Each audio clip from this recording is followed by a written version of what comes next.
Hi everyone, welcome to the World Class Happiness channel again. I'm Dominic.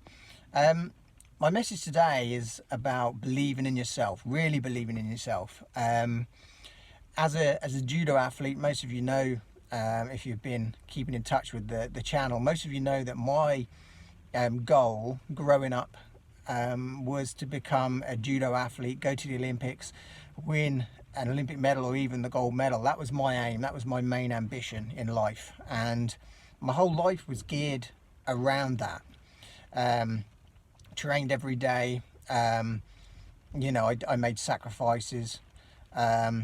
Everything that, you know, I did in my life was about my judo, and you know, I did get some stick about it from time to time when I didn't turn up for school discos and stuff like that, and you know, that I did make sacrifice and I worked really hard, but what I always lacked was this real self-belief. So by that, what I mean is that even though I knew I was capable of getting to that level, I never 100% believed it like it was going to happen. It was a case of, wouldn't it be nice?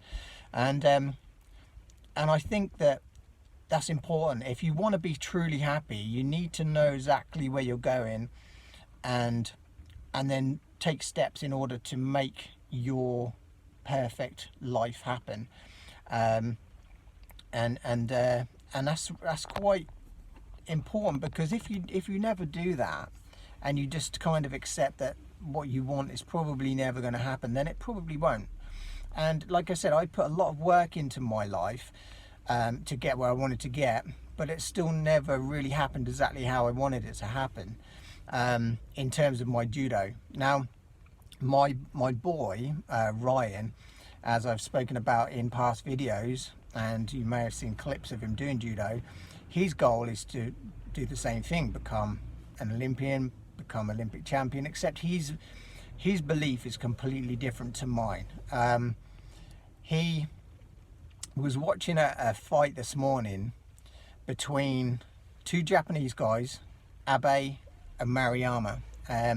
Now, some of you may not keep up with judo, some of you may have no clue who these people are, but in a certain weight category, under 66 kilos, they are probably the number one and number two judo fighters in the world, and pretty much, other than probably one other guy, they're pound for pound best judo players on the planet, and they just happen to be in the same weight category.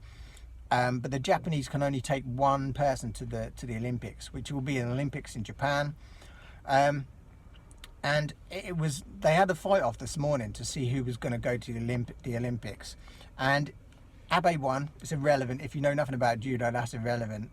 But what is relevant, and which will help you no matter what walk of life you follow, was that my boy was watching the video of it. He didn't know the result at the time. It was a recording, but he didn't watch it live, but he didn't know the result. And while he was watching, he was telling me how he expected to beat them. and it was genuine.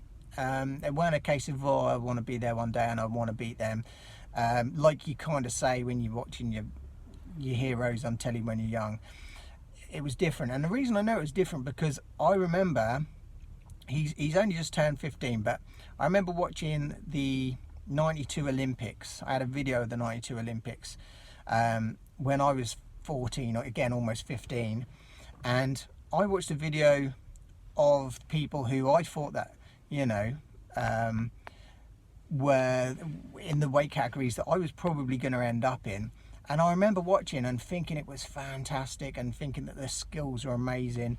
And to be honest, I watched the video like a fanboy, all right, meaning that I was in awe of those people, and it never occurred to me that one day I might actually be fighting some of those people. I thought that one day I was possibly going to be at that level, but it never occurred to me that I might actually fight those people on that screen at that time. And it happened.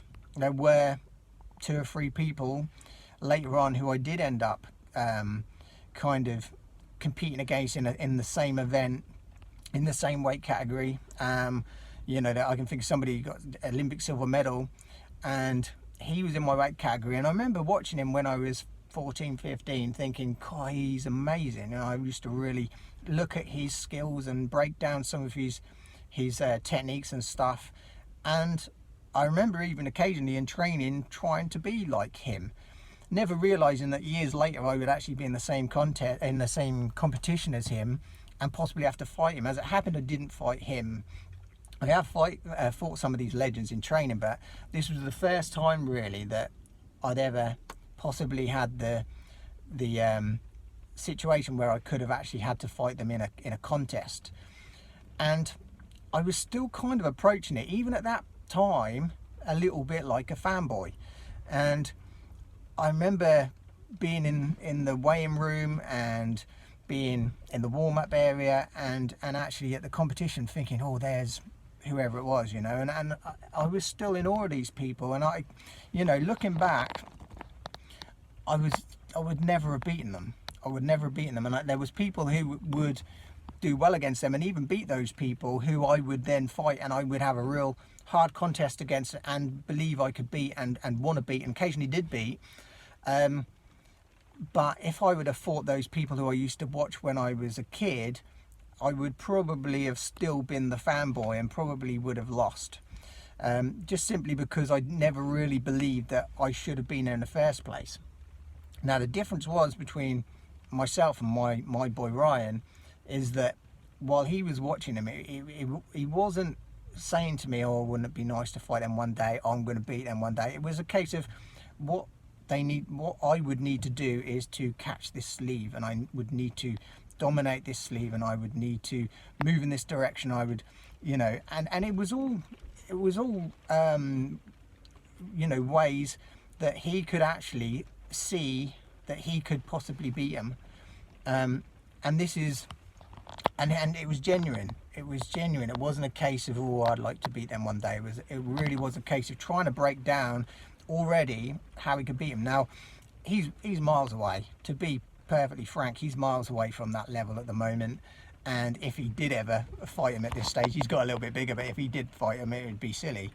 But in his opinion, he's already sorting out in his brain how he's going to get to that level and how he's going to overcome what they've got to offer, because he really honestly believes that he will be there and can get there, and that's just his path as far as he's concerned. Now, whether that does happen or not, time will tell. You know, we don't know, and there's lots of things that could go wrong, and you know, in terms of injuries and you know, lots of things could happen between then and now.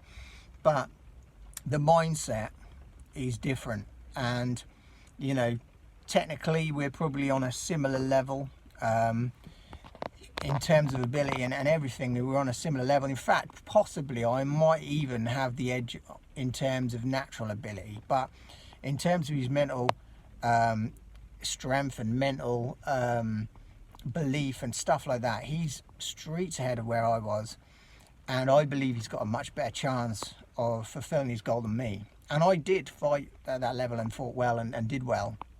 Like I said, time will tell. But my message today is that if you want to get somewhere, you've got to be able to see yourself there. You've got to be able to honestly believe that it's possible. Because if you don't believe in yourself, who else is going to believe? All right. Now, one of my favorite quotes is, if not you, who? If not now, when? All right. Now, that applies not just to judo. That applies to absolutely everything. It could be a job that you really want.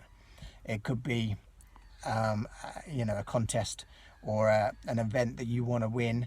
It could be the girl or the boy that you want to one day marry. It could be the car that you one day want to drive. It could be related to anything. But if you want something, you've got to honestly believe it, and you'll have a lot more chance of it actually happening.